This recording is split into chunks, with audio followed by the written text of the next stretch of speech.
turagushimira kumeza uturinda, turagushimira hirya y'ejo uzakomeza uturinda, tugukomeye amashyi menshi twongera amavuta nawe uri neza ushobora kwicara mu mwanya wawe. Nimba ari irya mbere ushika hano turakwakiriye mu izina rya Yesu Kristo wa Nazareti. Birashoboka ukaba waje hano utazi aho winjiriye. Tushengero ry'Imana, tushengero rya Yesu Kristo, tushengero rya Mwuka Wera. Yesu Kristo aho twari tumwibuka kuri Ascension niyo yatoreye ngo tuzabasiga muri imfubyi, nzabohereza mpwemu yera. Yesu ashimwe. Ubu dukorana na mpwemu yera kandi tushimira Imana. We uramutse mugenzi wawe, turagize neza kuza umunsi wa none. Amen. Amen. Yesu ashimwe. Hari inyuma ndabona badushiye icyapa cyerekana eglise yacu. nibyo tubishimira Imana mu izina rya Yesu Kristo. Amavuta mashasha imeza n'umustoza kugira communion ni kumwe na Yesu Kristo. Communion kivuye mu kibazo abizi Faransa tuza kumwe na Yesu Kristo. Yesu ashimwe cyane. Igihe umuntu mubaye umwe urumva mubaye umwe. Nigeze kumva umuntu ariko aravuga ngo tubanemo. Yesu ashimwe cyane. Ngwingo ngumbe mutise byagenda gute umuntu yakwinjira mu ndakabubaho yano muri iyi Yesu ashimwe cyane. Amen. Ariko noneho Yesu Kristo uyu munsi niba tubarira ngo ingo tubumwe mu izina rya Yesu Kristo. Amen. Amen. Yesu ashimwe. N'umusitiri byinshi ariko dushimira Imana kubwa ushoboye kuza mu izina rya Yesu Kristo Nazareti. Amen. Ariko nari nabibemereye ko tubivuga, reka ndabibutse gatoya amatubijira undi mwanya. Turasoma mu Itanguriro 49:60 aho gatandatu Karane Fusisi Itanguriro niho atubarira ukwezi turimo. Abakwibuka ni bande? Turi mu kwezi kwande kwitiriwe nde? Mbahungu ba Yosefu ba Yakobo kwitiriwe nde? Mungu yitwa nde? Yitwa Dani. Amen. Dani cyangwa Dani ni kimwe byose. Dani 49:6 aravuga ngo Itanguriro 49:6 musha wanje ntukaje mu nama zabo, mutima wanje ntugafatanye n'ikoraniro ryabo, kuko uburake bwabo bwabateye kwica abantu bagatema n'ibitsi by'inka kugira ngo bimare ishavu.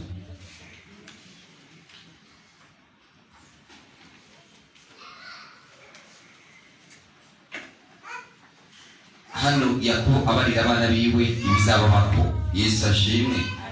Yesu ashimwe. Amen. Hano yari Yakobo ariko arabarira ibizababako. Tugiye gusoma ku murongo wa kangahe? Isakari 17 dusoma kuri 17 ngo Dani 16 mbere kuri 16 mbere kuri 16 ubwo nakarongo ka 16 kuri yo sisi ni 16 ngo Dani mu gucira abantu biwe imanza imiryango y'Abisirayeli ntacyo izomurusha. Dani azobizoka mu nzira, azobivuvyi ku kayira, ikomora ifarasi ku binono bigatuma uyigendera ko akoroka akagwa agaramye. Rero umukunzi turi mu kwezi turi mu ya kabiri ivuga ngo twiza gutazira no guhimbaza Imana. Ukwezi kwa kane kwari ukwezi murabizi kwa Yuda. Ukwezi kwa mbere kwari kwande? Ukwezi kwa mbere kwari kwande? Kwari ukwezi kwa Rubeni. Yesu ashimwe cyane. Rubeni yari imfura y'abana ba Yakobo. Ukwezi kwa kabiri kwari ukwezi kwande? Kwa Simiyoni. Amen. Ukwezi kwa gatatu kwari ukwezi kwande? Kwa Lewi. Amen. Ukwezi kwa kane n'ukwezi kwa Yuda, bisigura guhimbaza. Yesu ashimwe cyane. Uvuze Yuda uvuze guhimbaza. Rero turi mu kwezi kwa gatanu kwa Dani, kuvuga iki? Dani bisigura ubucamanza kuko doje kubisoma, kandi no guhimbaza nyene ukwiriye gushimira Imana ukwiriye. Ukwezi kwa gatandatu urakwandika n'ukwezi kwa Nafutali. Nako ntituzakomeza guhimbaza kurwana. Azaba guhimbaza kurwana sinzi kubyumva. Guhimbaza kunigana nyene tuzahimbaza nawe urabyumva. Ubyandike ubifate mu kwezi kwa gatandatu azobe kwezi kwa Nafutali. Nafutali bisigura tuzahimbaza kurwana. Turwana nyene hari ikintu tubwiswa kuronka mu izina rya Yesu Kristo. Kubera tuzaba tugende mu ndi mwaka leta iheruka gutora amafaranga tuzakoresha mu mwaka uza. Rero azotangura umwaka buri wa finance utangura mu kwezi kwa karindwi. Niyo mpamvu mu kwezi kwa gatandatu tuzahimbaza turwana mu izina rya Yesu Kristo. Amen. Amamega yo yaramaze kuduka imiteri nyine umuyaga wayo gushaka amamega y'igihumbi ngo amara umunsi mu masegonda 5 akaba arangiye. Yesu ashimwe cyane. Amen. Ndazi umutegetsi nawe nyine umutegetsi ntawe mvuze izina yarabipimye aravuga ati imitere ni kuraba naje nagerageje kweri Amen. Amen. Rero no kubyitegurira kuko nivyo udukarata two kwiguriza ko assurance maladie tuzazamuka ibeyi twahora ku 3 ariko tuzoduga ibeyi. Yesu ashimwe cyane. Rero no guhimbaza turwana kugira ngo ayo mafaranga tuzayabone mu izina rya Yesu Kristo. Amen. Amen. Yesu ashimwe. Sivyo gusa hari n'ibindi uzavyumva hageze, ariko n'ukwezi kwa Nafutali twebwe rero duhimbaza Imana gusa n'ubwenge n'umutima byose byacu. Guhimbaza bivuga iki? Kugendana, ukuri kurahimbaza bisaba kugendana n'imyifato. Imyifato ni attitude, kuko attitude cyangwa imyifato niyo yerekana ko uri umuntu uhimbaza mukuri cyangwa udahimbaza mukuri. Guhimbaza kugendana rero kandi n'imvugo. Ubwa mbere guhimbaza kugendana n'imyifato, ubwa kabiri guhimbaza kugendana n'imvugo. Uko tuvuga, Yesu ashimwe cyane. Imvugo nziza, kwanguraje abantu, kugarura umunezero, kuzana ukwizera, kurema umutima. Yesu ashimwe. Amen. Amen. Nivyo duhimbaza twicaye, dupfukamye, duhagaze, tugenda, tuzunguruka, ibyo byose turavyemerewe. Yesu ashimwe cyane. Ntuzabona umuntu yicaye ariko arahimbaza nta kibazo. Ubwo ni uburyo bwibaza bayatoye bwo guca bugufi ariko arahimbaza. Amen. Amen. Rero uzapfukama nawe nyene niko uburyo aba yatoye, kandi ibyo ni byiza. Ariko Petero, unyumvise neza, Petero uko yagenda, uko yavuga, uko yifata, byatumye bamenya ko yabanye na Yesu Kristo. Amen. Amen. Namwe ni byiza yuko bigaragara yuko uri umurokore w'ukuri. Yesu ashimwe cyane. Ni byiza nawe ko bimenyekana ko wagenda yiri umuhanuzi. Amen. Byageze gute kuri Petero? Ibyatumye bamenya ko Petero yabanye na Yesu Kristo nuko ubwa mbere, unyumvize neza, yarashatse kwihakana Yesu Kristo. Amen. Baramubaza, "Umva, wivuga kuvuga nka Yesu Kristo?" Ararahira ngo shwe ngo umuntu ntawenzi. Oya, hari ibintu wakana bidakunda nawe wabihakana ibikunda. Yesu ashimwe cyane. Ubwa kabiri, ageze ahandi hantu ariko aragenda, haraza undi muntu, uriya muntu wagenda nka Yesu Kristo, atambuka nka Yesu Kristo, arirahira. Ya kabiri. Amen. Ubwa gatatu arongera tumba, uriya muntu yambara nka Yesu Kristo. Yesu ashimwe cyane. Nawe nyirogera bihakana, imugo kirabika. Yesu Kristo rero ubundi yari yaramwijiye. Yesu ashimwe cyane. Amen. Amen. Yesu Kristo yinjije muri Petero, nawe isi Yesu Kristo yakwinjira muri wewe. Amen.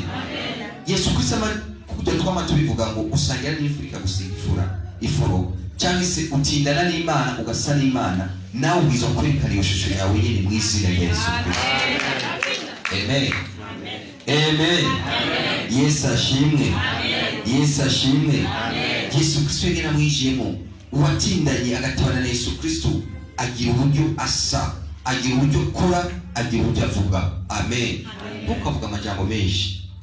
Yesu ashimwe cyane. Uburyo bwo guhimbaza rero kandi ugendana no kwemera, bivana n'imyizerere.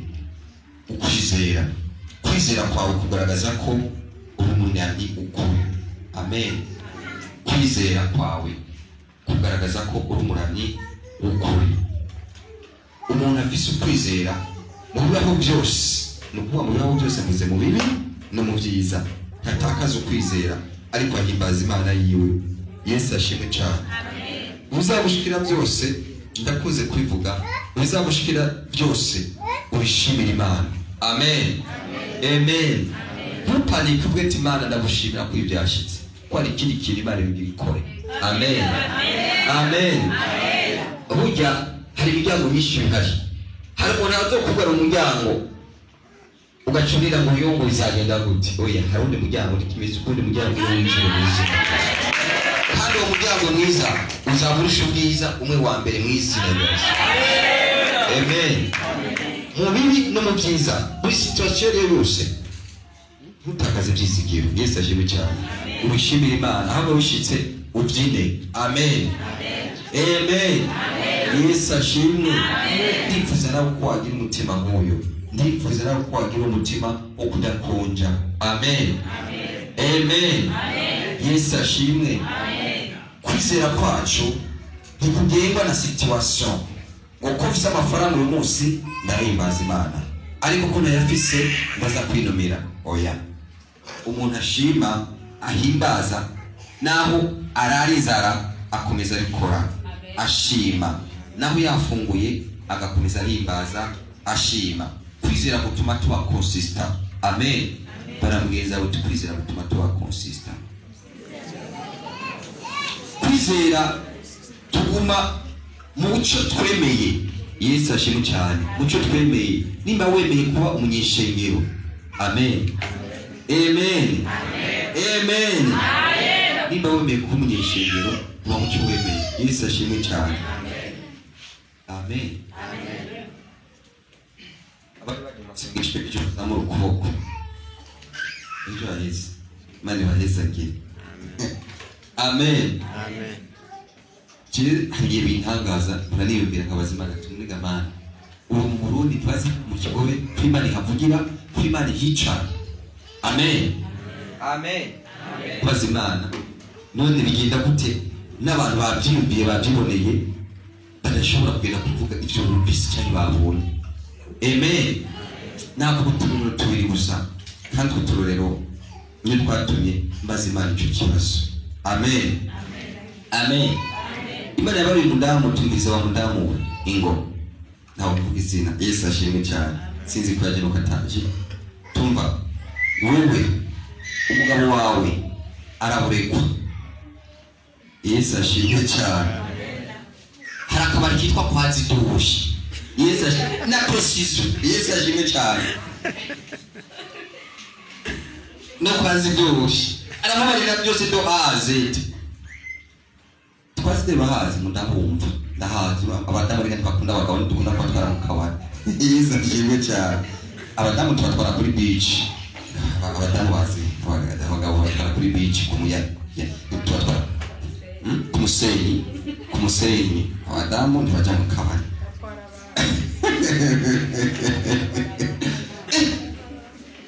Uwo n'umwe reka mizuri ubundi tumva wewe warahukanye ufise ibyaro zitandatu. Yesu ashimwe cyane. Reka ngeze ngaho. Yesu ashimwe cyane. Yesu ashimwe. Mana twari tuzi kubikora kuva saa moya gushika saa 7 ibyo yashikanye saa 9:30. Yesu ashimwe cyane. Amen. Ubutunde tuzaba tuzi yuko ufise izindi manza uzoze wihuta kuko Imana ntiwabwira ngo guhagarika kuvuga. Yesu ashimwe cyane. Niwo yibara guhagarika kuvuga uba byakunda. Saa 8:30 saa 9:30. Rero Imana hari ikintu cyigeze gukora mu izina rya Yesu Kristo. Igenda korera wewe utumva ibyari byo uzatuma umunsi. Yesu ashimwe cyane. Amen. Amen. Uzashaka gupima umunsi umwe uzaze kiwe ngiye kugerageza. Amen. Amen. Imana ikuzi byose n'abakugendera inyuma n'abagutegurira ibintu byose. Amen. Amen. Cyigeze kuza umuntu pastor aramuzi arambarira aratondagura namo baratumva ngira ndakorera ibintu bimwe igihe turimo je ndakizi. Amen. Hazogira n'igihe amasengero bayuka. Yesu ashimwe cyane. Tusengere mushira. Amen. None igihe Antikrist zaba yamaze kurekugwa ije ndabizi. Hari igihe n'amaradiyo azozima n'amateleviziyo azozima. Kwa ibi nta kimana ikavuga. Yesu ashimwe. Je kuwa gatandatu na Imana itorembarira umunsi tuze kubinyereka. Kuwa gatandatu mugati igiye kwakira amakuru mashasha. Yesu ashimwe cyane. Amen. Ibyintu yarangiye n'ibyintu bizatangura. Amen. Uzotinyerera umuntu akubari yuko. Yesu ashimwe cyane. Amen. Uzotinyera umuntu akubari yuko. Uzabwete ndabyemera. Cyangwa kagere basi binyuze nabi paricyo. Ariko ndababarira aho bari no barabizi. Twari n'abatuye. Amen. Yesu ashimwe. n'ibyo karagaciyemo aramweza karagaciyemo Dani azacira abantu n'imanza wowe nibwo buryo Dani yari yarahawe bwo kuramya guca imanza rero nawe yari yahawe uburyo bwiwe bwo kuramya kwari ukuvuga kubwira Abisirayeli amategeko y'Imana Yuda nawe uburyo bwiwe yari yahawe bwari uburyo kwari gutegeka Abisirayeli nk'umwami Yuda ari wavuka Yesu Kristo twese turabayuda barabwiza ati nawe umuyuda ntabwo kwareba Isakari nawe uburyo yari yahawe bwo guhimbaza Imana gushimira Imana kwari kumenyesha Abisirayeli ku buzima bwabo buzogenda imbere buri mwana wa Yakobo yari afise uburyo yari yahawe guhimbaza Imana kuramya gushimira Imana umucamanza wa mbere akomeye yari Samusoni Yesu ashimwe cyane umva umucamanza wa mbere yari akomeye yari Samusoni mu muryango w'Abadani yahagurutse acira abantu imanza akabakiza umwasi wabo niyo yari muri mission ya bene Dani kugira ngo basubize Abisirayeli mu mutekano wabo amarembane imbere y'Imana kuzunguruka intebe yayo hari amarembane ari mu bizima bine hirya yayo hari abakuru 24 hirya yaho hari abaserafi nyubize neza hari abaserafi n'abakerubi baririmbira Imana batayiraba mu maso kandi bikwije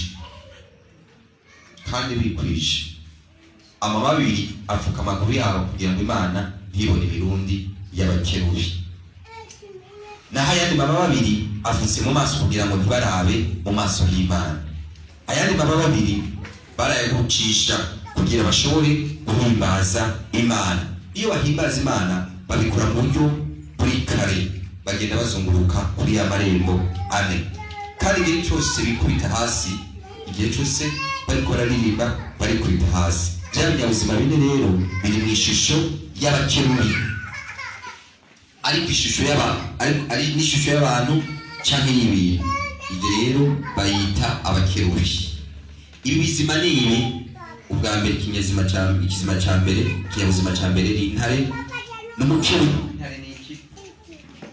intare ni iki n'umukerubi yambaye ishusho y'intare kugira ngo twebwe abantu dushobore gusobanukirwa uko biri bijanye n'ibiri ku isi amen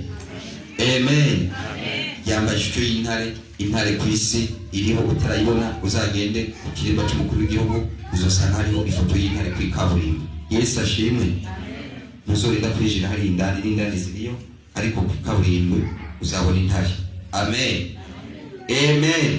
kera badukura amakaye bacace ku intare ubu barahinduye bandikamo ngo pikifaya none ni iki kera turi tucita amakaye y'intare ibikoko bitandukanye rero icya kabiri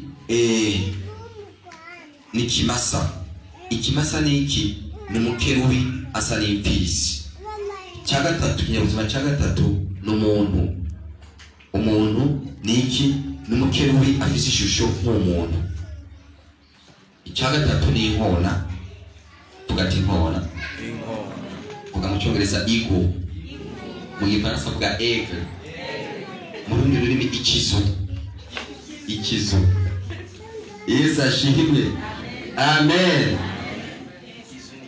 narakubariye ibyo byose ni inkona n'amazina y'inkona hari bayita kagoma ibana n'ururimi ikizu inkona eagle mu cyongereza aigle ni mu gifaransa mu gishinwa sinzabizi gishinwa ukuntu inkona yitwa Yesu ashimwe niba udakunda inkona uyu munsi twakoze inkona mu izina rya Yesu Kristo amen Yesu ashimwe biri muri Bibiliya ndi kutarike navyanditse gashako ndakora impamvu yikunda Yesu ashimwe cyane utayikuze je ndayikunda amen ibi byose ni biri muri Bibiliya n'umukerubi rero afite ishusho y'inyoni y'inkona niko bizungurutse ibyo byose intebe y'Imana niko babamba amahema yabo igihe Imana yabwira Abisirayeli ngo mubambe amabemba niyo mpamvu mu irembo ryo muri este y'Iburasirazuba umukerubi afite ishusho y'intare aho niho impande y'ihema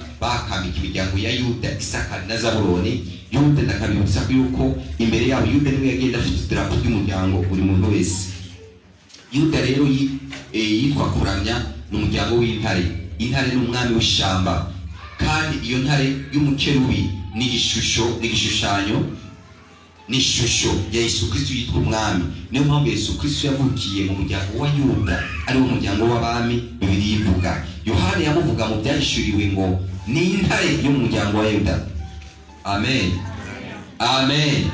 Byahishuriwe Yohana yamubariye ngo ni intare yo mu muryango, umuryango uri uwese mu burengerazuba. Este ni hariya wese naho umuryango w'ikimasa, hariya twinjirana turinjira.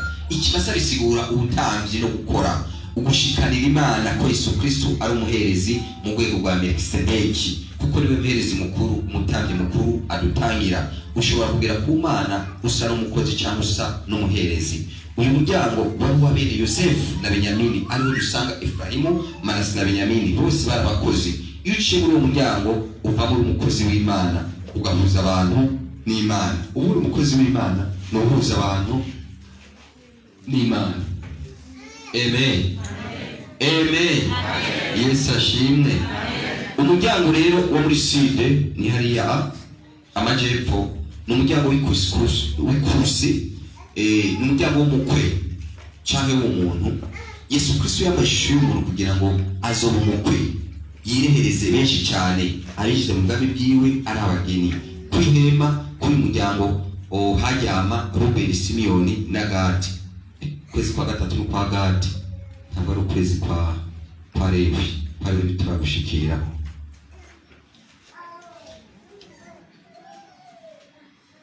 Imana yabaye umuntu, ibabarana natwe, irirana natwe, isonzana natwe. Rero Imana igiye kwishura igasubiza nk'umuntu, kuko nayo yababaye. Amen. Baramugeza wawe Imana igiye gusubiza igasubiza nk'umuntu, kuko nayo yababaye. Umuryango wo muri Noro ariho mpagaze amajyaruguru kitwa Ikasikasi, umuryango wa Dani, umuryango w'inkona, umuryango w'ikizu, bisigura ngo ubumana, mu gifaransa ni divinité. Yesu ashimwe cyane. N'ubu ni inkona cyangwa uzayitunge, uzayibona azayizana ndayitunge. Biremewe gutunga inkona mu Burundi? Ni inyoni, biremewe?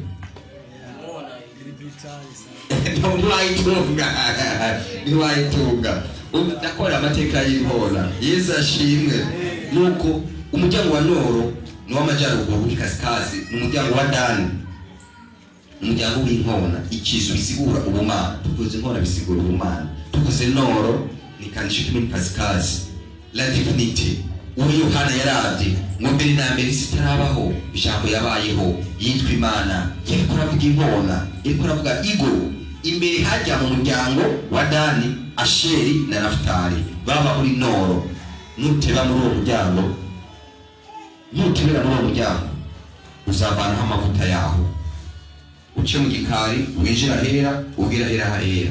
Mu irembo hari igikarabiro, kera haba igikarabiro, sinzi kera tugenda. No muri Bibiliya biranditse igihe mu bugeni bw'Ikana. Mu bugeni bw'Ikana byageze gute? Mu bugeni bw'Ikana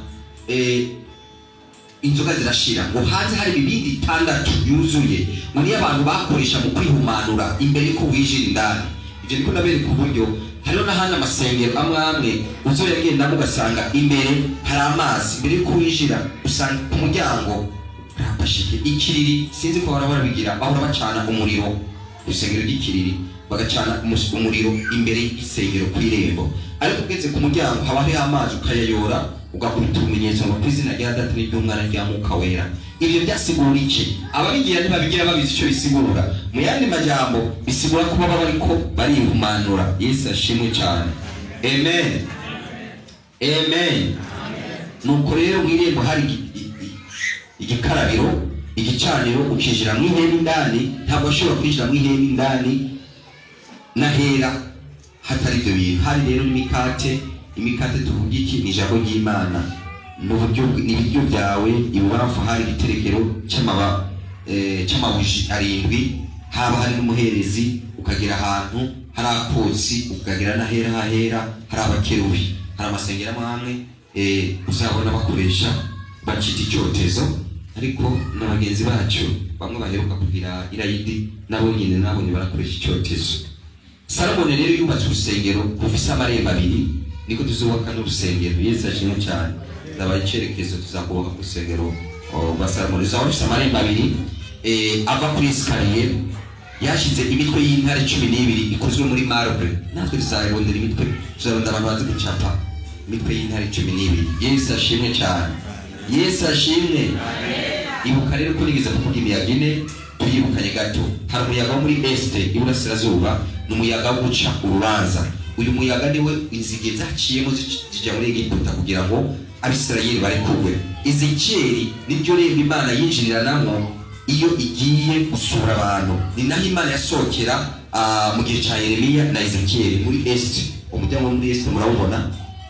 Zakariya ngo Imana izongera igaruke ice mu irembo ry'iburasirazuba, ariko uyu munsi iryo rembo rirafunze. Umuyaga wa kabiri wo muri Uwese ni ngaha aburengerazuba, habayo Efrayimu, Manase na Benyamini. Ni bya rembo ry'ikimasa twavuga. Umuyaga waho n'umuyaga usubiza ibintu mu buryo ugasanura. Yesu ashimwe, amen. Umuyaga wo muri Side hariye n'amajyepfo Ikusi, n'umuyaga wo gukomeza no guhembura, comfort and refresh, kugira comfort no kurefreshisa. Yesu ashimwe cyane, amen. N'umuyaga wo gukomeza no guhembura. Niyo mpamvu nubona umuntu aje agasohoka akavuga ati ari umuntu ashobora kugenda kuvuga ngo nafashishwe, azaba yahuye n'uwo muyaga. Yesu ashimwe cyane, amen, amen. Rubeni Yesu na Gade niryo rembo Kristo arimo nk'umutwe. Bwa kane umuyaga wa kane muri Noro amajyaruguru, twese turi turaraba ubutwari, puissance. Yesu ashimwe cyane, amen. Usubizamo imbaraga. Hari Dani na Asheri na Naftali, amen, amen. Hari Dani imbaraga, nizera ko tuzabubaka, tuzaraba parcela, tuzatwara hose. Hari Igor rero, hari inkona, aricyo kizu ndiko nakubarira. Inkona rero umviriza amakarakterisitike y'inkona. Inkona igira imbaraga cyane, ntabwo turacyari mu kinyoni. Nta muyaga ugicarenjinga. Imana ivugwa nk'inkona, unyumvirize neza. Inkona iraba kure cyane, iraba iri mu kirere, hari indege hejuru igendera, maze igashobora kuvisualiza imbeba yo mu ishyamba iri hasi.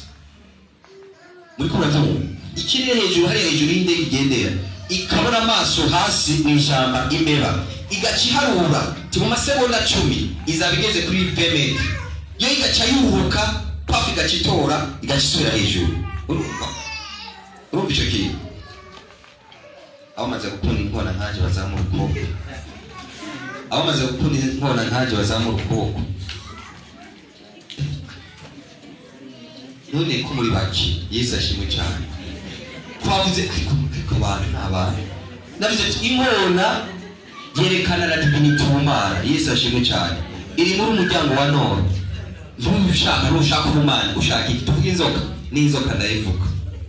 Ushaka iki? Ushaka tuvuge iki? Reka mbese rikomereze nta kibazo. Twavuze ibijyanye nyine. Ushaka uzaca mu kimasa, uw'inkona wa Noro ubireke. Yesu ashimwe cyane. Iyo nkona uyagira umwana, uyagirira divinity. Yesu ashimwe cyane, nta kibazo.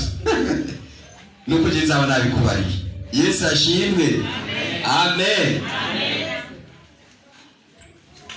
Umva, inkona rero irakora kare kibirengeje.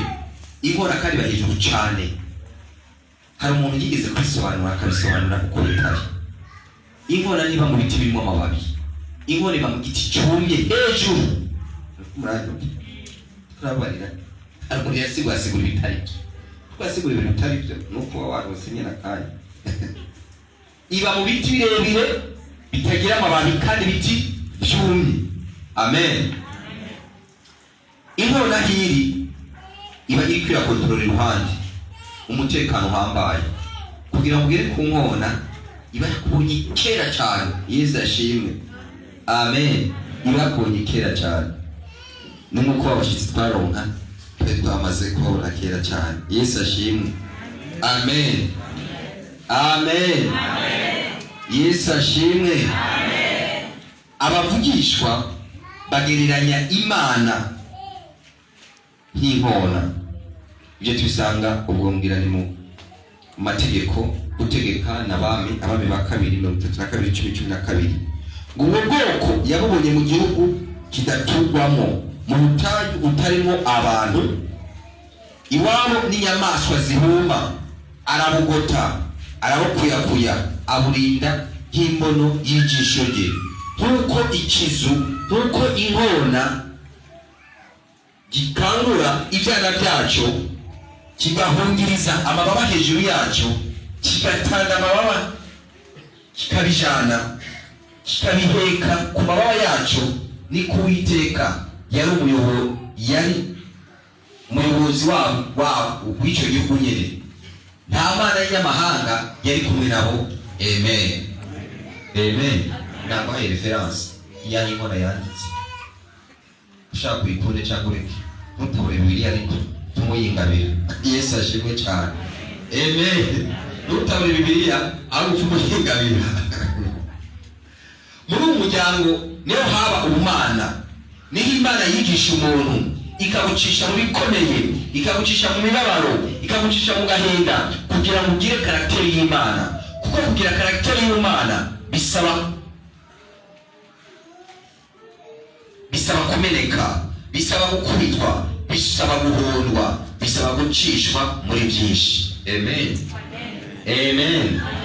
Ingona iragenda igategura abana, igakora icyari cy'abana, hanyuma agashyiramo amahwa, cyarangiza ikibura moya igasasa muri icyo cyari. Ubwana bumaze kuvuka, nyina akagenda kusubira ikabuzana, kandi inkona ntige igikintu cyahoze, ifata igikintu kizima irishiri ko ariyo yakifatiye ubwacyo.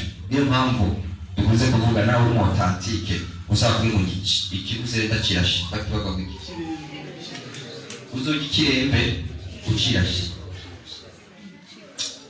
Rero inkona ariko ko ari kumeze ngo ushire hariya, ntushobora kwibagira inka, ngo ushire hariya yige, no.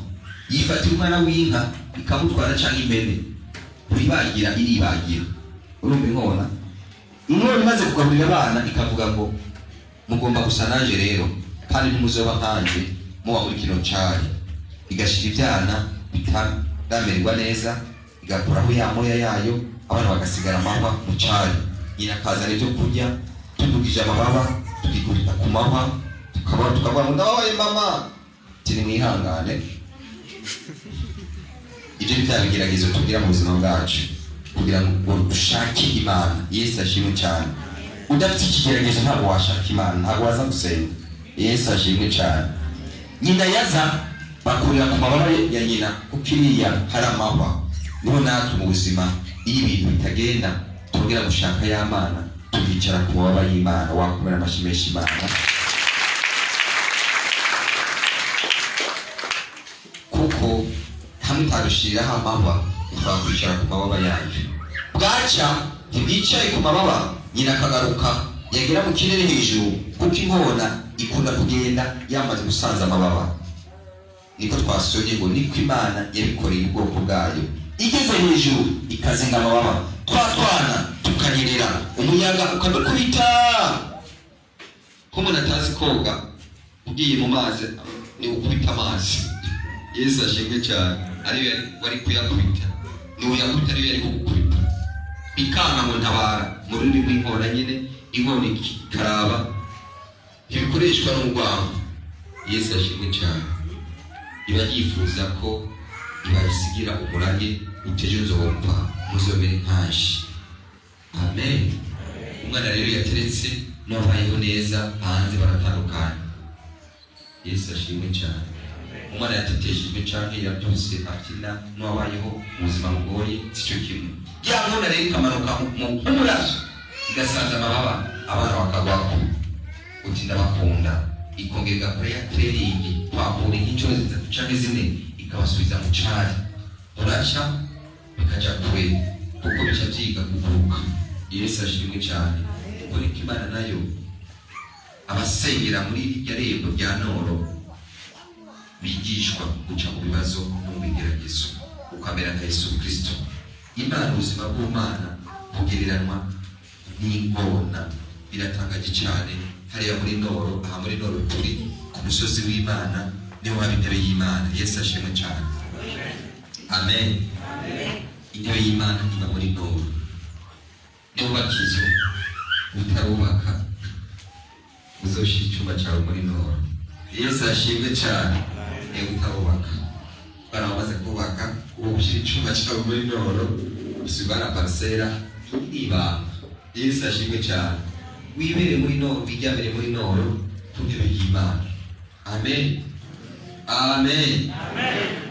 Generalya muri side Roma abana nibo bajyama muri Noro. Rero icyo cyumve mu izina rya Yesu Kristo uri wubaka uzabikuruka.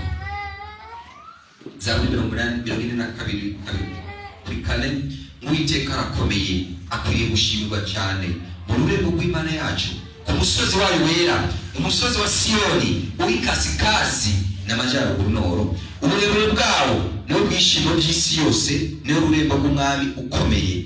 Imana yimenyekanishije mu nyumba zo mu byumba byo muri go ko hari igihome kirekire gikingira abantu. Amen. Ngo ku musozi wa Siyoni ni kwavuga ngo ku musozi w'ikasikazi, ngo ku musozi wa Noro.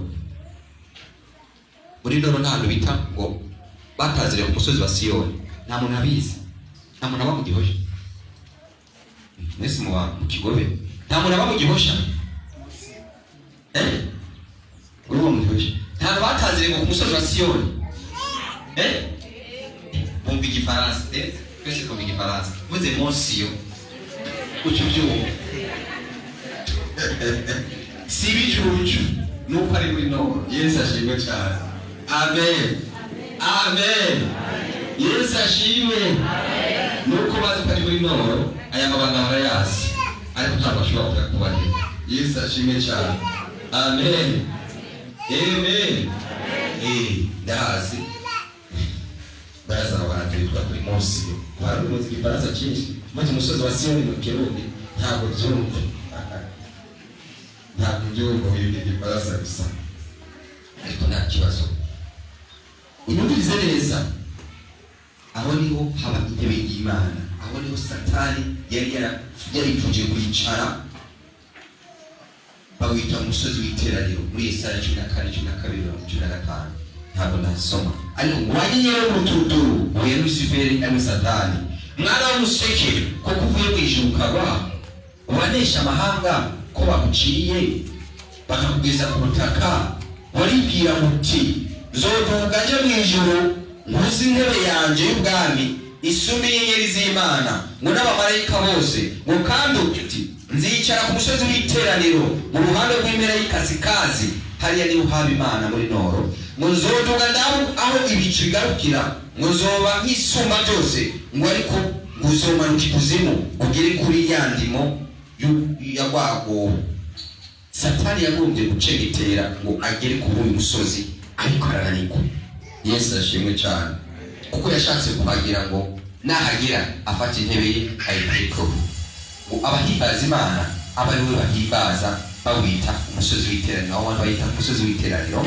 Umunsi Satani yari ko aca mu ijuru, ngo yasanze abana b'Imana bahimbaza Imana, yaciye kuri Dorembo. Imana niwe yamubarije amakuru ya Yobu. Uyumvirize neza, hano basigura ibintu batazi. Yesu ashimwe cyane.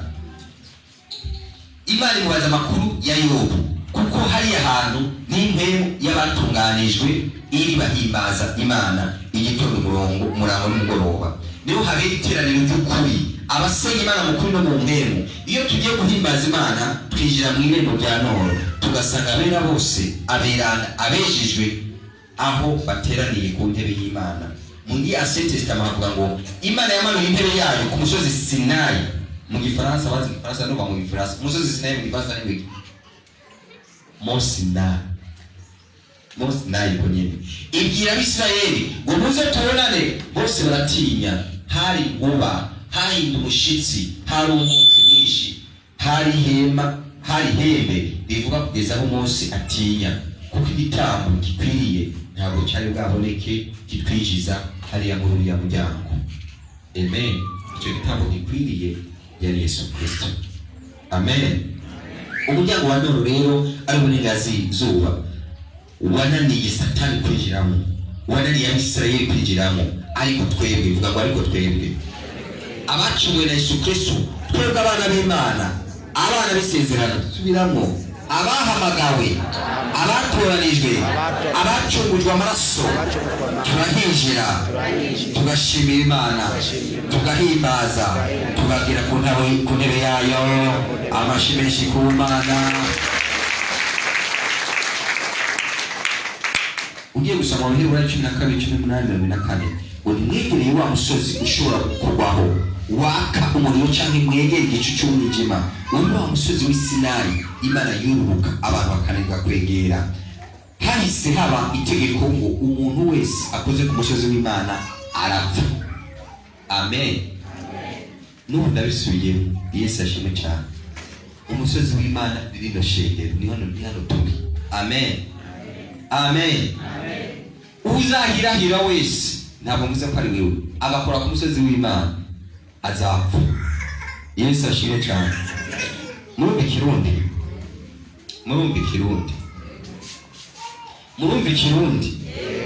umva tuvume muri kucyumva. Yesu ashimwe cyane. Umuntu akora ku rusengero, Yesu ashimwe cyane, w'Imana, umuntu ahungabanya urusengero, Yesu ashimwe cyane. Mu yandi majambo abakoze, amen, ubu arapfa. Kujya bavuga ngo icyo icyaha gupfa, iyo ni principe. Amen. Ibyo ndabivuze mu minsi imbere muzakumva amatangazo yo kubika. Amen. Amen. Mu minsi iri imbere muzakumva amatangazo yo kugirane ku murongo wa 42 ngo ariko mwebweho mwegereye wa musozi Siyoni, ururembo rw'Imana, uhoraho ari rwo Yerusalemu yo mw'ijuru, kandi mwegereye n'iteraniro ry'abamarayika badaharurika, itorero ry'abana b'imfura banditswe mw'ijuru, mwegereye n'Imana, umucamanza wa bose, n'imyuka y'abakiranutsi batunganije bose. Amen. Amen. Mwegereye na Yesu Kristo, umuhuza w'isezerano rishya, mwegereye n'amaraso amijagirwa avuga ibyiza gusa kurusha aya Abeli.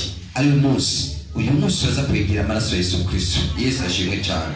Amen. Uraza kwegera n'umuriro wa Yesu Kristo. Aya maraso ya Yesu Kristo avuga ibyiza gusa kurusha ya Abeli. Kuko amaraso ya Yesu Kristo twabashije kwegera intebe y'Imana. Amen. Throne of God, intebe y'Imana. Nyuma nitwamara kubikora, Yesu ashimwe cyane, wumva kuzaba wegera intebe y'Imana. Utabyizera bireke, ni kubwa amaraso ya Yesu Kristo. Amen. Urwego rwo gushima, urwego rwo guhimbaza no kugeza ku bihembo bya Noro, ukegera umusozi ari Yerusalemu yo mw'ijuru, wakomera amashyi menshi Imana.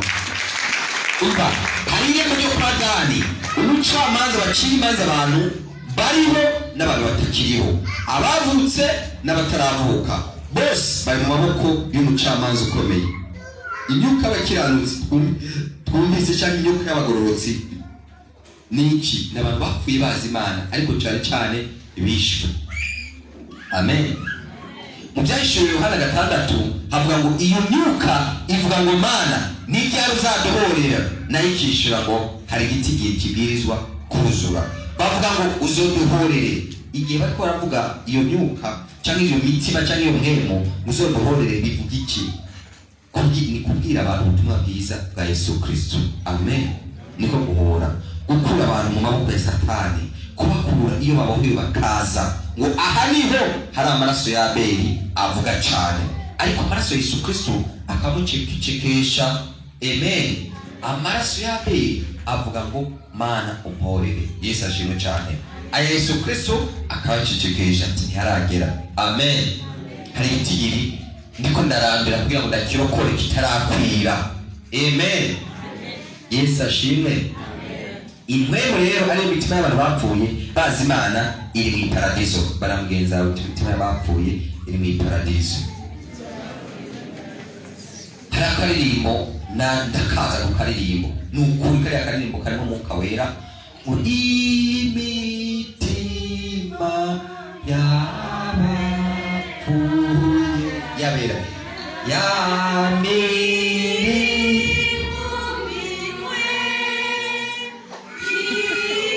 wakomera amashyi menshi Imana. Amen. Amen. Yesu ashimwe cyane. Ndiko ndikubarira ukuri utarozi. Yesu ashimwe cyane. Amen. Ikibazo gusa nuko babigira uriya munsi wa anniversaire ya Luciferi, ariko bakwiye kubigira undi munsi. Yesu ashimwe cyane. Amen. Amen. Yesu ashimwe. Iyo uhagaze rero, iyo uhageze wasanga amaraso avuga neza, amaraso akiza, amaraso y'isezerano, amaraso agukingira, amaraso akurinda imwami wacu Yesu Kristo. Amen. Ayo maraso niyo ari hano mu izina rya Yesu Kristo. Ni amaraso agukiza, ni amaraso agukingira, ni amaraso y'isezerano, ni amaraso akubarira ibyiza mu izina rya Yesu Kristo. Abazana ubutungane ku isi, iyo umuntu ariko uri gusenga ukisanga muri iyi direction ya noro, ukinjira ukagirwa ubuntu ugacomeka ku ntebe y'Imana, iyo upfukamye iruhande, iki gice cyitwa intebe yo guca imanza ziroranye, ariko igice cy'ikimasa cyitwa intebe y'ubuntu. Hariya hari abatambyi, abaherezi, ubukozi. Niyo mpamvu bari baraza kuturimbira ya ndirimbo ngo negere intebe yawe nzanye amashimwe n'icyubahiro, niwe uberewe gushima, we waremye ijuru n'isi, ntiwakire uraza kwituririmbira. Yesu ashimwe cyane. Urwego ruruta izindi ni urwego rwo guhimbaza, ni ubutungane. Urwego rw'ubutungane rwo ruri hejuru. Niwo muryango umuntu akoresha ukuri adahawe amafaranga. Niwo muryango umuntu akoresha ukuri adahawe amafaranga.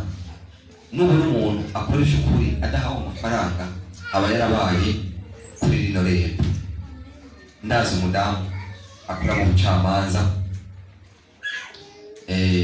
iyo bagira kabiri muri iyo parike, ndamuzi n'umudamu muremure, sinamuvuga ahari, ubonaho muhurira hanze ukamubwira ati ndagurira ishi ya tangawizi, avuga ngo urakoze. Yesu ashimwe cyane. Amen. N'icyaro cy'ubushikiriza amanzi cya mbere bamwita progressive kurano ni n'umuririmbyi mu rusengero navuze. Abagira ubutungane muri bo Imana ihurira nabo mu irembo ry'amajyaruguru. Dukore rero ibitunganye, dukore ukuri, dukunda ubutungane. Amen. Iyo wamenyereye gusenga, Imana imutembereza ku ntebe zine, ariko hari intebe zirindwi, 7 trone z'Imana. Intebe ya mbere ari iruta izindi, andika intebe y'ubucamanza ni imwe iri muri noro, ikasikazi iri hano. Intebe ya mbere ni intebe y'ubucamanza iri muri noro, ariyo yitwa ikasikazi. Intebe ya kabiri ni intebe y'ubwenge, iyo nayo ni ya yindi Salomoni yicayeko, niyo na Daniyeli yicayeko, hari intebe y'ubwenge. Intebe ya gatatu ni intebe y'ubuntu, niho abanyantege nke bangwa bakongera bakihana, bagahindukira vuba. Pese iyo ntebe tuyijyako. Yesu ashimwe cyane.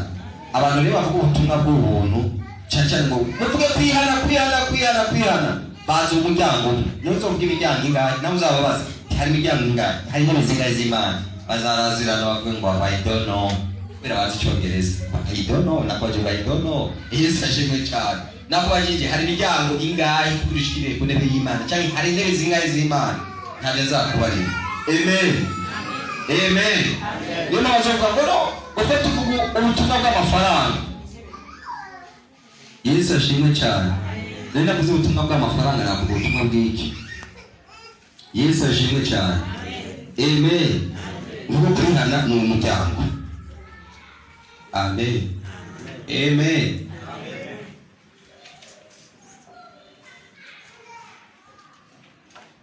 Dimanche tuzavuga amafaranga. Yesu ashimwe cyane. Amen. Dimanche tuzavuga mu bintu bibiri, tuzavuga amafaranga n'Imana. Nzabikubarira. Yesu ashimwe cyane. Nzakubara amafaranga umuntu ari meza. Amen. nzakora amafaranga azagushikana. Yesu ashimwe cyane. Nzakora n'impano izagushikana. Amen. Bene bajambo nzakora imbaraga z'agakiza n'imbaraga z'ifaranga. Barambwiriza ngo nzakora imbaraga z'agakiza n'imbaraga z'ifaranga.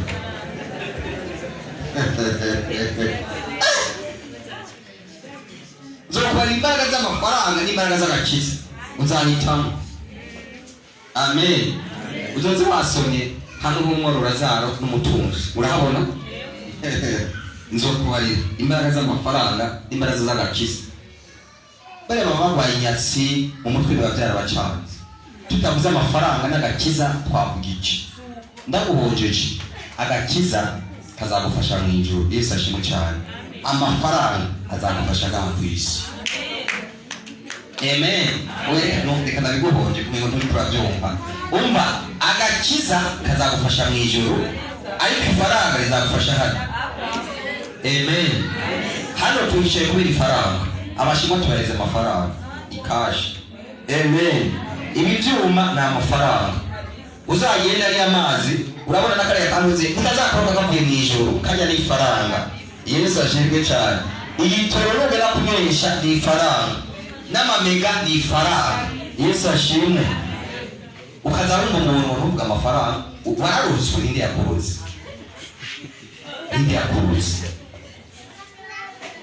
Ushaka kuzi ifaranga n'agakiza ntabwo iki. Aha ku isi ni ifaranga. Yesu ashimwe cyane. Agakiza ni mu ijuru. Amen. Niyo mpamvu rero hariya Lazaro yari umukene umworo umutindi yari afise agakiza. Nta mafaranga yari afise. Akaza kurya ibyo kurya turiya butunzi byasigaye akabirigarira n'imbwa. Imagine wa mukene nawe yiri ifaranga ibyo kurya byiza akaryoherwa na kimwe yari azifise. Amen. Umunsi umwe wa mukene afite agakiza arapfa. Yuriya mwije mu gatuza kaburahamu. Wa mutunzi nawe yararyohewe nta gakiza yari afise yari ifite ifaranga agera muri Gehonomu. Umutagira byose nzabikubarira ko amafeza n'izahabu byose ni ibyanje. Karagaciye muri kunde kacangiriye. Ndaga twikomereze Yesu ashimwe cyane. Sheri umwana yashatse amafaranga. Sheri umwana urabona ibintu mushizeho kuko muri ibintu mushizeho. Ndaga twikomereze mu izina rya Yesu Kristo. Amen.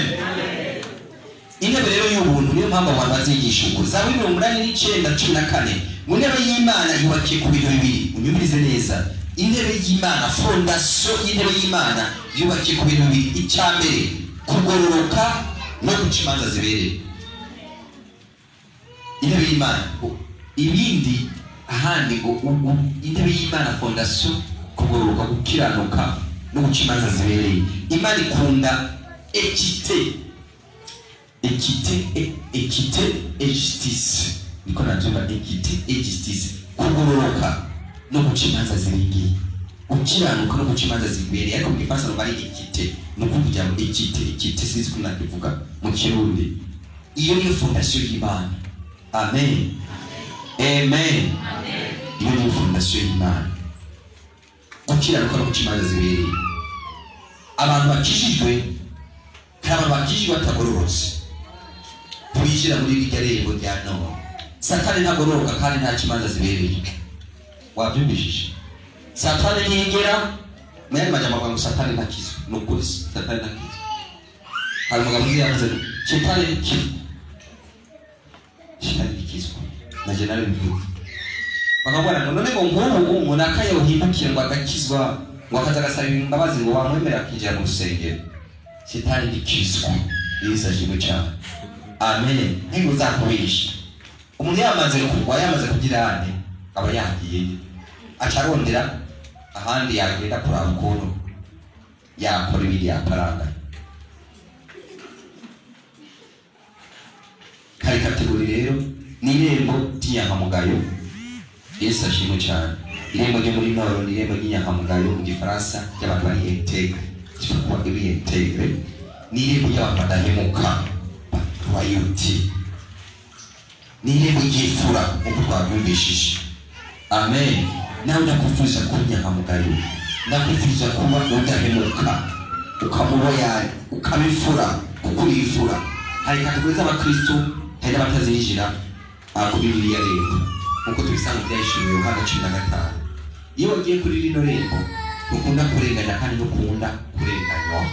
Amen. Nshuti mukunzi, twifuze kurenganya, twifuze kurengana. Amen. Amen. Nawe wakurenganya nta ngorane, wabyihorera Imana izakurenganura. Amen. Ariko ntuzarenganye umuntu. Amen. Abantu benshi bararenganya. Erega kurenganya uzarenganya kubera ishari. Yesu ashimwe cyane. Kubera ibintu byafashe. Amen. Amen. Yesu ashimwe. None umuntu uje kumusaba akazi ukabona birakuriye, ugacuvuga ngo utandimiye iyi parcelle akuvanga gushika hariya sindaguha akazi, ntubo murenganije. Kurenganya rero buri muri dimensionnel, sinabisigaye ngo ndabiheze, ariko buri gihugu cyose, buri muryango wose Imana ishyiraho hamwe n'abo bantu. Ndakufuza kuba uwo mu gihugu cyawe mu izina rya Yesu Kristo. Ndavuze ngo ubuyo muri famiye yawe mu izina rya Yesu Kristo. Aba famiye kazi kugana tubinemeze kuno tubarire ukabyumviriza, ukaba wicaye kuri ya ntebe y'ubwenge. Yesu ashimwe cyane. Ukaba wicaye no kuri ya ntebe y'ubucamanza, ukavuga ati bigenda kuno. Yesu ashimwe cyane. Amen. Amen. Yesu ashimwe. Ukagira umutima. Amen. Hari umunsi umwe nigeze kugenda muri bisi, bapfa amafaranga n'amari 100 n'iki n'umukomba ye barafata navyo banigana, ndambaza muri kumufiki nangahe 100 yamusubize yose kumva yere ndakurisha. Yesu ashimwe cyane. Affaire terminée. Amen. Amen. Ni irembo ry'imfura zanga guhemuka, zanga kubisha, atarindi yajya. Uko basize ejo niko bari, ntabwo duhindagurika. Uri mu authentique, ushaka kuba authentique, ushaka kuba authentique wa hano, ubiza kubiriza character. Yesu ashimwe cyane. Ntuhindagurike. Uko wakubonye wabushize uyu munsi, ejo atazakubona na hirya ejo atazakubona mu izina rya Yesu Kristo. Tugira turangize zino n'isho zazikomeye. Utahure bino bintu bine. Wateramiye intebe y'Imana, Imana iri mu muntu, Imana ikire mu muntu, yumvirize neza. Nukuri ntigeze iri mu muntu azohemukira uwundi. Yarazi ko abantu bazoca imanza zibereye, ariko abantu batanguye guca imanza za gondagonde, Imana yaratangaye irahamagara itanga ikintu bita imputation. Yesu ashimwe cyane. Navuga ni transfer, itanga yandi mafuta mashasha yo guciziroranya. Amen. Ibintu bino bakura icyambere ucibura umuryango, usezerera umuryango, wakura icyambere wakura imbaraga, icyakabiri wakura ubutungane, icyagatatu wakura ubutwari, icyakane wakura umwuka wo kwinginga, ari aba intercesseur. Yesu ashimwe cyane. Aba intercesseur ngego bariyumva abingizi, nawe umwingizi. Yesu ashimwe cyane. Amen. Amen. Aba intercesseur yo mu intercesseur, abantu aba intercesseur bavamo abantu bakomeye. Yesu ashimwe. Amen. Bavamo abapastor, bavamo abaprofeti. Yesu ashimwe. Bavamo abavuga ubutumwa, bavamo abantu bakomeye cyane. Amen. Kuko uze wingingira muri umuryango, nimba uri mu nzu uzohagarare muri noro, uzorabe kugutira noro. Yesu ashimwe cyane. Winginga uvukamo winginga, kuko uzahakura imbaraga, ubutungane, ubutwari n'ubwo kwinginga kwawe. Amen. Mika 3:8 ngo ariko jewe nuzuye imbaraga n'imanza zitabera n'ubutwari mbihawe n'umwuka w'Uwiteka, kugira ngo mbigishe Yakobo igicuro ciwe na Isirayeli cyahaciwe. Muri Mika 3:8 niho byanditse. Mu gihe cya Mika, mu kurangiza, mu gihe cya Mika ukuri kwari kwarabuze mu gihugu, hari violences nyinshi, akarenganyo, abapfakazi n'imfubyi bakamugwa, abakiri bagatsindwa kandi bo bafise ukuri. Abaherezi baraho ntibavuga, bemera iby'umwami yavuga. Abahanuzi nabo bariho, baraze kwiteranya n'abantu, bakabona ibibi bakavuga ngo Mana birabe. Ariko mu gihe cya Mika, Mika kandi yari profete mutoyi, bavuga ko ari profete mutoyi, umuhanuzi mutoyi kuko yanditse agatabo gatoya. mu bahanuzi 12 banditse ibitabo Dawidi. Arahaguruka, abantu bari baraguye. Mika ntabwo yatinye, yaravuze ngo uri mu makosa nakubarira. Izi ni impamvu Dani ndakureba ngo inzoka. Ijambo inzoka rivuga ngo iki? Muri twebwe ijambo risanzwe, ariko mu Giheburayo rivuga ngo abaserafi.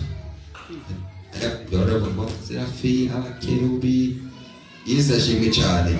Abaserafi kivuye muri safi nyine. Hariho n'ishyirahamwe ryitwa ngo Safeguard. Ntari mwene mukoresha abazamu. Yesu ashimwe cyane. So rero safi ikivuye mu ijambo bisigura n'inzoka. Niho havuye safi mu Giheburayo. Abaserafi niho baba. Yesu Kristo abwira abigishwa ngo ndabarunditse mu mabingira. Nicyo kimwe n'amasega. Ngo kandi muri intama umva icyo basaba. Muce bugufi bw'inuma muri intama. Muhereje mu masega. Muhereje mu mabingira. Icyambere igisega rikora ribonye intama n'iki? Nukurinika.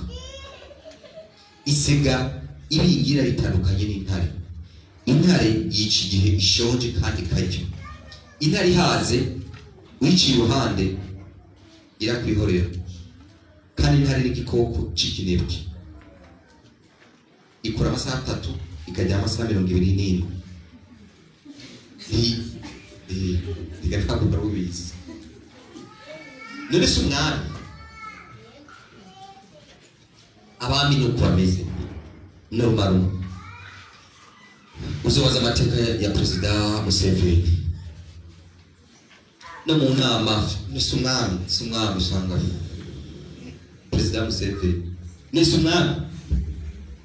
Uzobaza abajanye mu nama, sinzi kuragana mu nama iyo Yesu arashimwe cyane. Intare ijya amasaha 21 igenda ikora amasaha 3 naho nyene mu ijoro. Unyumvise neza, nigenda guhiga iki kintu kizima ikajya nitwara ibintu mu kanwa, ibisigaye kibisigira ibindi bikoko. Amen. Ariko isega ari yibingira cyangwa ikirura, nicyo kimuvuze isega ibingira ikirura. Yoyo ntiyiciriza, ikunda kubona amaraso aseseka gusa. Niyo mpamvu Yesu Kristo yavuze kurya amasega. Yesu Kristo yariko aravuga n'iki? N'abantu batazi ubutungane, inzira yabwo. N'abantu kwica bisa nkuko ari kwica umengo ishizazi bariho kwisi. Dushimira Imana ku Burundi nta bwicanyi bukihari, kumera amashimisha Imana. Inzoka ishimwe ku bwenge, ngo aho niho Yesu Kristo yatumye abantu, ariko ngo muciye bugufi inuma, ngo ariko ngo mugire ubwenge ngiki nk'ubw'inzoka. Inzoka ishimwe ku bwenge bwayo. Abacamanza muri iyi si uvuye hariya ugaruka ku isi y'amaseka ukoresha ubwenge. Iyo usenga, iyo isega ishaka kurya intama kandi rikumva ridashaka kuyigora biruka. Hari umuntu mu kwiruka bisaba ko mumaza kwiruka, sibyo? Kugira umucyo imbaraga yabo mumaza kwiruka, imbaraga yabo nakagomba imbwira y'akagomba bariruka. Rero ibingi birashaka kugira ngo uko bigenda. Isega itagomba kwiruka n'intama, ibona ahantu ziko zirarisha, igaca yiyambika urukoba rw'intama ikagenda ikirisha. Mugabe indani n'ibingira n'isega yegereye intama nayo ikaje igakina ngo banye mugenzi bayo ugwara kaci kabihejeje igaporoka hasi ikagenda kuyindi zose ikazimara. Ni kwisega rikora, ni kubingira rikora. Yesu ashimwe cyane. Nawe mwene majambo akakarorero kagufasha ngo mugire ubwenge bw'inzoka. Ambara uruhu gusega nk'aba Yosefu nk'aba Daniyeli, ariko indani bari intama. Amen. Ambara uruhu uko wakwambara rwose, ariko indani uri umwana w'Imana. Yesu ashimwe cyane. Uzazana abantu benshi. Habaye iki? Umunsi wica Sarisundure yari Muhindi, baramuvunaguye hariya mu bice bya Tibeti, bamuta mu ishamba. Abantu benshi baraho barabibona, ariko marayika w'Imana araza aramukiza. Avyose asanga abagabo babiri bahagaze, arabaza ati muri bamarayika muri ibiki? Byumva nabo baramwishyura icyo bakwiriye bijya byose twabibona mu Buhindi. Twebwe rero turaba Kristo mugabo twiyambika nk'abahindi tubatiza abantu mw'ijoro. Yesu ashimwe cyane. Dore dufise na Bibiliya yakize aragira arigisha ubutumwa bwa Yesu Kristo. Baratanga amakuru wa muntu yapfuye ari kurigisha hariya mumuzanire. Baragenda baramufata bamuhereza abantu tugende mu mwici. Bashyitse indani babona cyo ati tukwice. Yesu ashimwe cyane. Twebwe turaba Kristo twagiye muri abo turabice cyangwa unyuruke. Amen. Tubatiza ibihumbi n'ibihumbi. Abona gukira icyo bisigura iki? Baramugeza icyo bisigura iki? Ugendane ubwenge nk'inzoka. Amen. Amen. Yesu ashimwe. Amen. Ntuzureke kwicarana n'umuntu uzi ko ari umwicanyi. Tumwicarana nta ngorane. Amen. Amen. Ubwo ni bwo bwenge. Ubwo ni iki? Nibwo bwenge. Rangiza video ubwo tujya twinjire mu wundi mwanya mwiza mu izina rya Yesu Kristo. Rangiza video.